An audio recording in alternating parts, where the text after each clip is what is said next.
આપ જોઈ રહ્યા છો સ્પાર્ક ટુડે ન્યૂઝ। કાર્તિકેશ્વર મહાદેવ કાંદ્રોજથી પગપાળા પરિક્રમા એ 8મી પંચકોશી પરિક્રમા પૂર્ણ થઈ છે। કાંદ્રોજથી સિનોર મુકામે આવી ચડતા ભવ્ય સ્વાગત પણ કરવામાં આવ્યું છે। સાથે જ પંચકોશી પરિક્રમા પૂર્ણ થતી થતાં તેનો રૂટ કાંદ્રોજ, નાવરા, રાજપરા, વરાછા, સિનોર તથા શિશોદરા થઈ કાર્તિકેશ્વર મહાદેવ મંદિર કાંદ્રોજ સંપન્ન કરી આ ભાવિક ભક્તો ત્યાં લાભ પણ લીધો છે। મોટી સંખ્યામાં ભાવિક ભક્તો અહીંયા જોડાયા છે અને પરિક્રમાનો લાભ લીધો છે।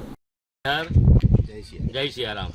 અમે બધા પરિક્રમાથી છીએ કાર્તિક સ્વામી મૌની આશ્રમ શ્રી સ્વામી કિશનજી સ્વામી ગુરુ મહારાજના નેજા હેઠળ આ 8મી પંચકોશી યાત્રા છે અમારી। બધા ભાવિક ભક્તો એમાં જોડાય છે। દરેક ગામના આજુબાજુના સિટીના બધું 700 ને 800 પબ્લિકો આવે છે, ભંડારો થાય છે અને ત્યારે વિદાય લઈને પોતપોતાના ઘરે જાય છે।